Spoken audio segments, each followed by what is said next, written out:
नमस्कार। आखिर वो नवरात्रि आ ही गई जिसमें फाइनली उत्तराखंड मंत्रिमंडल का विस्तार हो गया। इस कैबिनेट विस्तार के बाद एक तो अलग-अलग तरह के संतुलन की बात हो रही है और दूसरा ये तय माना जा रहा है कि उत्तराखंड की भारतीय जनता पार्टी अगला चुनाव मुख्यमंत्री पुष्कर सिंह धामी के नेतृत्व में ही लड़ने जा रही है। ये भी साफ है, केंद्रीय बीजेपी ने इस कैबिनेट विस्तार के साथ 2027 विधानसभा चुनाव का बिगुल फूंक दिया है। आज के पॉलिटिकल हुल्लड़ में बात करते हैं, बीजेपी केंद्रीय नेतृत्व ने राज्य में चले आ रहे बामन ठाकुर के घिसे पिटे फॉर्मूले पर मुहर लगाते हुए उत्तराखंड की राजनीति में कौन सा नया फॉर्मूला इस्तेमाल किया है। वैसे इस कैबिनेट विस्तार के फैसले से पार्टी ने यह तो बता ही दिया है कि उत्तराखंड में बीजेपी का असली बॉस कौन है। इसके साथ ही इशारों इशारों में यह भी बता दिया है कि किन विधायकों को 2027 के चुनाव में विधानसभा चुनाव में टिकट नहीं मिल रहा है। आइए समझते हैं कैबिनेट विस्तार के पूरे गणित को और जानते हैं इस कैबिनेट विस्तार से किसका समीकरण बिगड़ा है और किसका समीकरण मजबूत हुआ है।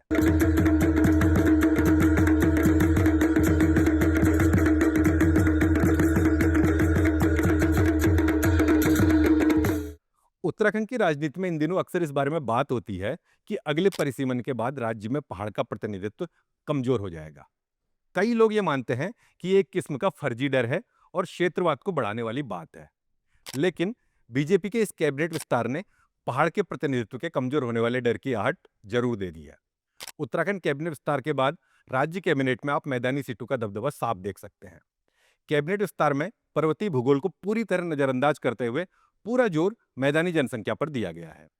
बागेश्वर विधायक चंदन रामदास के निधन के बाद उनकी खाली कैबिनेट की सीट पर राजपुर रोड देहरादून से विधायक खजान दास को बैठाना साफ दिखाता है कि भारतीय जनता पार्टी का पूरा फोकस मैदानी सीटों पर है।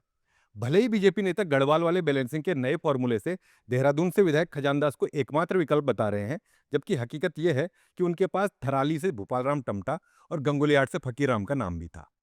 एक राजनीतिक पार्टी के फैसले के तौर पर बीजेपी का यह मैदान साधने का फॉर्मूला सही नजर आता हो, लेकिन असली सवाल तो यहाँ उसी प्रतिनिधित्व की लड़ाई वाला है जिसके लिए उत्तराखंड राज्य बना था।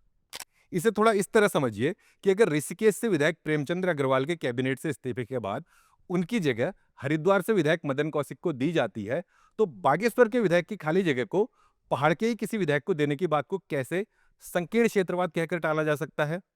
जब राज्य में सिख समुदाय के वोटों को ध्यान में रखकर रुड़की के विधायक प्रदीप बत्रा का कैबिनेट में चुना जाना प्रतिनिधित्व का संतुलन बताया जा सकता है, तो पिथौरागढ़, बागेश्वर, उत्तरकाशी, चमोली जैसे खालिस पहाड़ी जिलों से प्रतिनिधित्व की मांग को संकीर्ण क्षेत्रवाद की भावना कहकर क्यों टाला जा रहा है।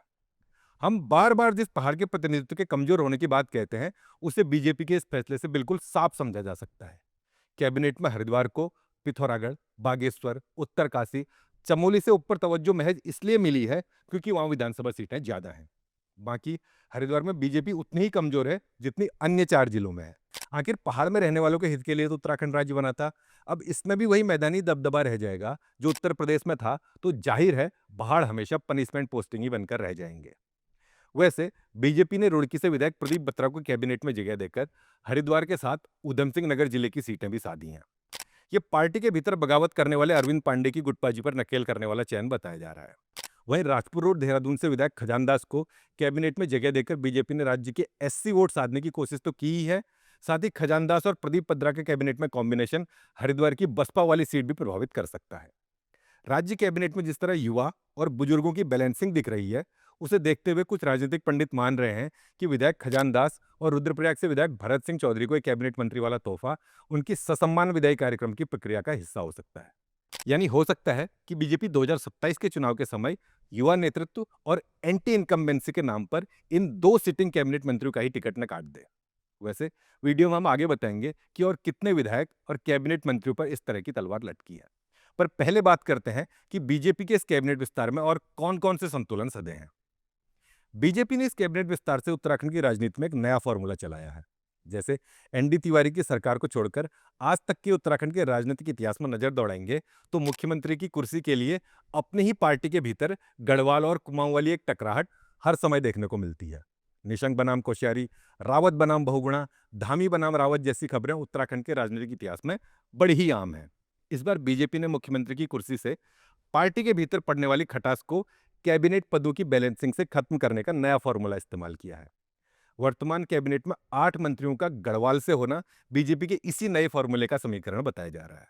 इसके अलावा बीजेपी ने इस विस्तार से संगठन में भी बैलेंसिंग की पूरी कोशिश की है। मदन कौशिक की धामी कैबिनेट में एंट्री को राज्य में लंबे समय से सुने जा रहे धामी कैंप और रावत कैंप के बीच तात्कालिक सुलह के तौर पर भी देखा जा रहा है। वैसे अब आप मुख्यमंत्री पुष्कर सिंह धामी के कैबिनेट में नजर दौड़ाएंगे तो आपको अरविंद पांडे को छोड़कर उन सभी नेताओं के नाम मिलेंगे जिन्हें आप कभी त्रिवेंद्र सिंह रावत की कैबिनेट में देखते थे। जिस तरह से त्रिवेंद्र सिंह रावत के करीबी अजेंद्र अजय शपथ ग्रहण समारोह में मुख्यमंत्री के कदम से कदम मिलाकर चल रहे थे, उसे देखकर लगता है कि मुख्यमंत्री पुष्कर सिंह धामी ने पार्टी के भीतर चल रही खेमेबाजी की बैलेंसिंग भी ठीक कर ली है।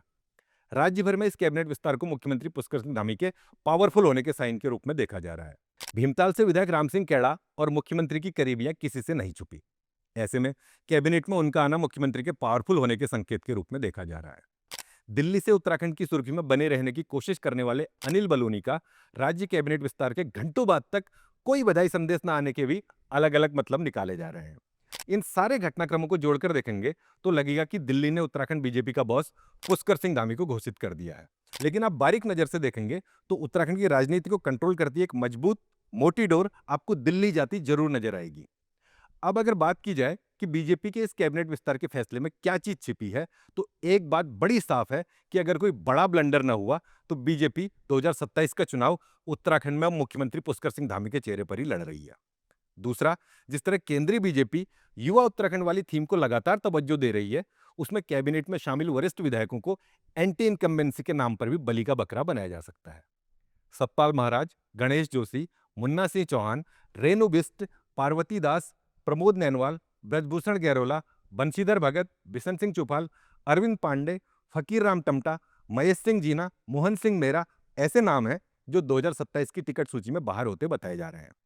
सतपाल महाराज, गणेश जोशी, बंशीधर भगत, बिशन सिंह चुफाल द्वारा अपनी अगली पीढ़ी के लिए टिकट की मांग करने जैसी बातें राजनीतिक गलियारों में खूब चल रही हैं।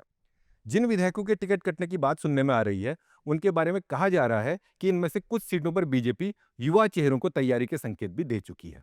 बीजेपी के आंतरिक सूत्र इस बात के भी स्पष्ट संकेत दे चुके हैं कि चुनाव जीतने के लिए बीजेपी को भले कितने टिकट क्यों न काटने पड़े, पार्टी उससे घबराएगी नहीं। अगले कुछ महीनों में हर विधायक की रिपोर्ट पार्टी हाईकमान तक जाने वाली है। भारतीय जनता पार्टी अगला चुनाव जीतने में कोई कसर नहीं छोड़ना चाहती, इसलिए पूरा कैबिनेट विस्तार इस तरह किया गया है कि पार्टी अगले कुछ महीनों तक संगठित होकर काम कर सके। वैसे इस कैबिनेट विस्तार के बीच उत्तराखंड कांग्रेस महज इस बात से ही खुश है कि उसे धामी कैबिनेट के 11 खिलाड़ियों में 8 कांग्रेस मूल के नजर आ रहे हैं। अब कांग्रेस बीजेपी में शामिल इन 8 कांग्रेस मूल के मंत्रियों को देखकर ही खुश रहेगी या कुछ सीखेगी, ये समय बताएगा। लेकिन फिलहाल की खबर यह है कि बीजेपी ने 2027 के विधानसभा चुनाव का बिगुल बजा दिया है।